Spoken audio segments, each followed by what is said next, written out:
Alors, merci d'abord de me tendre un micro parce que justement, grâce à vous, on va pouvoir parler d'Europe. Moi, je rappelle que j'ai été présente sur les territoires et je suis venue dans les Landes, pas qu'au moment des élections, mais régulièrement pendant mon mandat.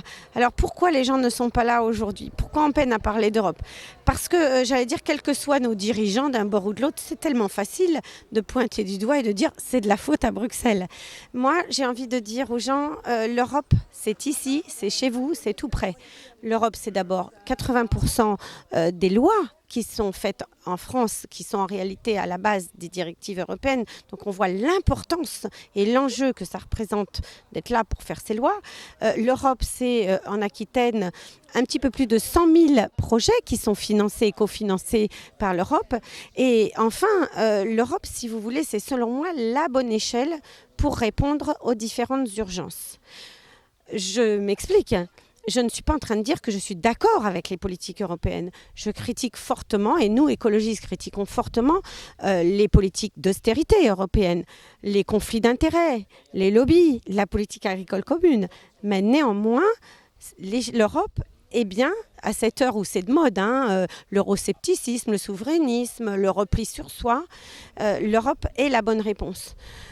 On peut dire que c'est la bonne réponse, par exemple, pour l'urgence climatique. Vous voyez bien que, n'en déplaise à Mme Le Pen ou M. Mélenchon, le climat n'a pas de frontières. Et que si on veut lutter contre ce qui est quelque chose de très concret chez vous en Aquitaine, on le voit avec les phénomènes extrêmes, il faut bien des mesures contraignantes à l'échelle européenne. Et on peut dire la même chose au niveau social. Nous avons 26 millions de chômeurs en Europe. En aucun cas, la réponse ne peut être un repli sur soi. La réponse pour ne pas opposer les travailleurs entre eux, les uns contre les autres, le fameux plombier polonais. Mais la réponse, elle est bien plus de convergence sociale au niveau européen. Elle est bien d'harmoniser la fiscalité pour qu'un petit entrepreneur ici paye la même fiscalité que là-bas. Elle est bien des systèmes de retraite qui vont de plus en plus être en harmonie. Elle est bien vers des systèmes de sécurité sociale. Donc vous voyez bien que notre analyse, c'est nous n'aimons pas cette Europe-là, nous battons contre ces politiques-là, mais la réponse reste plus d'Europe, une autre Europe. Aujourd'hui, comment un parti comme l'écologie peut apporter des réponses? Parce qu'on a deux gros blocs, on se retrouve comme en France, la droite, la gauche, et il faut choisir si on veut de l'austérité ou si on veut officiellement pas de l'austérité, mais qui ressemble quand même beaucoup à l'austérité. Donc comment un parti comme l'écologie va pouvoir expliquer aux gens qu'eux, ils vont apporter une différence? Alors, c'est vrai qu'on est dans un système qui est vraiment très bilatéral. Ça, c'est dû au système électoral français, où aux législatives, vous n'avez pas de proportionnel, on vote l'un, on vote l'autre. Et au final, vous avez raison de pointer du doigt que c'est le même modèle économique qui est proposé. Le productivisme, toujours plus de croissance. Et nous avons une autre réponse. Une de nos idées essentielles tient dans cette idée de transition écologique de la société. Alors, ça veut dire quoi ? C'est un mot qui va être utilisé par tout le monde, mais ça veut dire quoi concrètement? Ça veut dire que vous avez une urgence climatique. Ça, on l'a montré. Le GIEC, ce n'est pas nous qui le disons, augmentation des températures de 4 à 5 degrés d'ici la fin du siècle, ce qui veut dire une montée des océans qui va être de plusieurs mètres. Enfin, vous mesurez bien ce que ça veut dire. Un recul du littoral jusqu'à 100 mètres, avec des déplacements de population. Et un coût économique par rapport à ça qui est énorme parce qu'il va falloir déplacer les populations.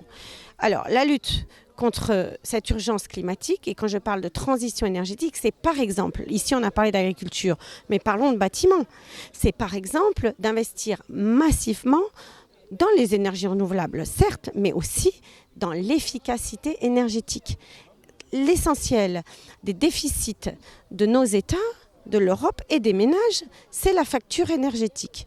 Alors, en investissant massivement dans l'exemple du bâtiment, dans des bâtiments qui sont de nouveau plus efficaces, isolés, on fait des emplois tout de suite, des emplois avec du savoir-faire, des emplois non délocalisables. Et vous voyez bien comment notre idée de réponse à la crise environnementale répond aussi à la crise sociale.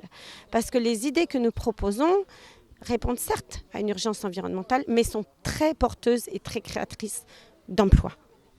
Voilà, justement, c'est un peu la découverte, l'écologie, où tout le monde voit, je dirais, la tendance, on n'utilise pas de produits. Vous expliquez qu'aujourd'hui, l'écologie, c'est une réponse économique en réalité. Bien évidemment que c'est une réponse économique en réalité. Vous voyez, on est dans un pays aussi, et là en Aquitaine, où on a une richesse, un potentiel. Regardez au niveau de la forêt. Nous avons la meilleure forêt en Europe, la mieux gérée, où quand on prend un arbre, on le replante, alors que dans des zones entières du monde, on déforeste tout. Et pourtant, quand vous allez voir votre menuisier pour une fenêtre, il va vous proposer du bois exotique qui vient de l'autre bout de la terre, alors qu'on a des artisans qui sont capables de travailler le châtaignier, le chêne, le merisier. Et ça, c'est des emplois avec du savoir-faire non délocalisable ici tout de suite. Et bien évidemment, quand vous investissez massivement, par exemple dans les énergies renouvelables, vous créez 100 fois plus d'emplois que quand vous investissez dans du nucléaire. C'est simple. Aujourd'hui, on est dans une ferme bio et à vous écouter, le bio, c'est la solution. Pourtant, on reste quand même sur des exploitations énormes et on reste sur la monoculture. Pourquoi, au niveau de l'échelle de Bruxelles, ils n'ont pas cette conscience-là ?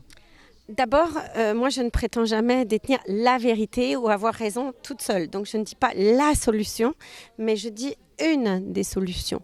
L'agriculture aujourd'hui, c'est 14 millions de personnes en Europe et une exploitation agricole qui ferme toutes les 3 minutes. Donc comme vous le voyez, encore une fois, beaucoup de chômeurs. La solution, elle ne passe pas aujourd'hui par une agriculture industrielle. Cette agriculture industrielle n'est pas porteuse d'emploi, ne respecte pas les sols, ne respecte pas l'environnement, ne respecte pas la santé.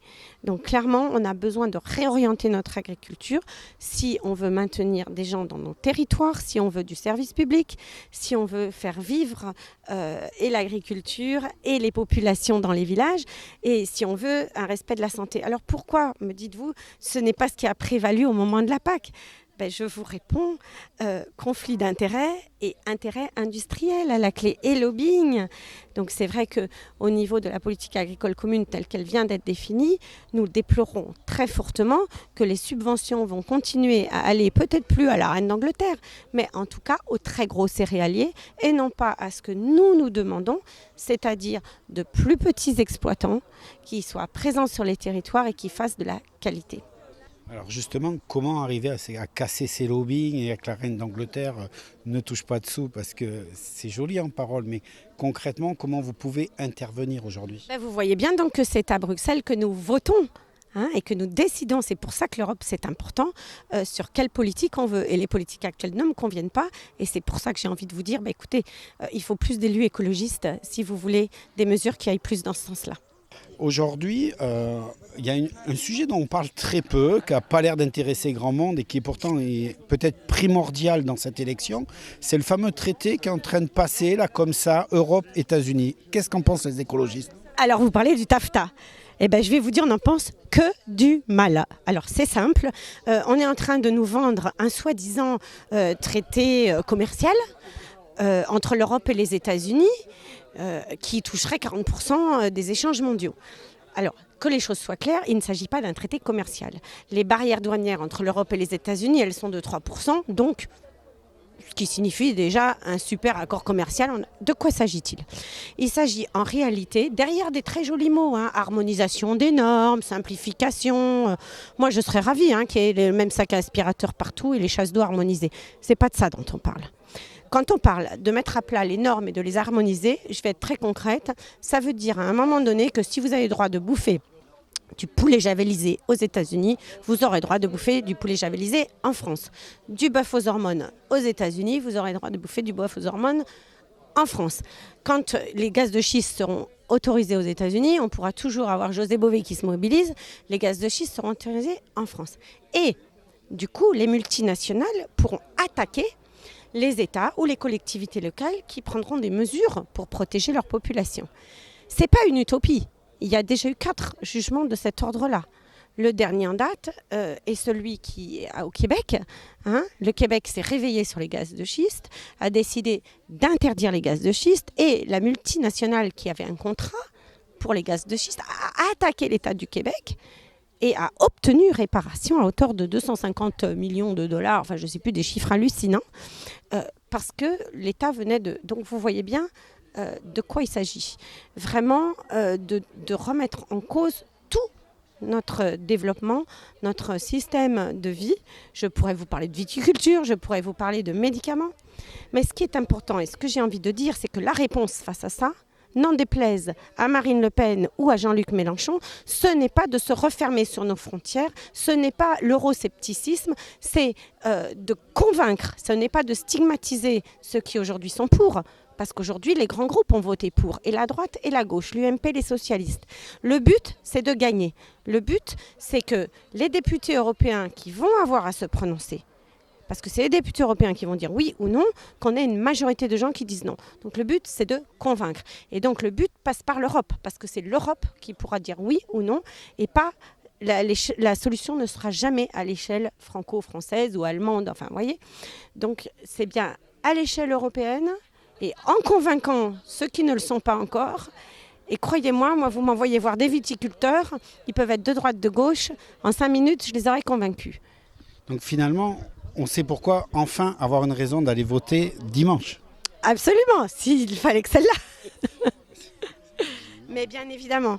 Et encore une fois, ne confondez pas lutter contre les politiques d'austérité européennes, lutter contre les conflits d'intérêts, lutter contre les lobbies, et lutter contre l'Europe. Moi, je lutte contre les politiques européennes, mais je dis que la réponse à nos crises, elle ne peut être qu'à l'échelle européenne. Donc il nous faut une autre Europe, plus d'Europe, une autre Europe.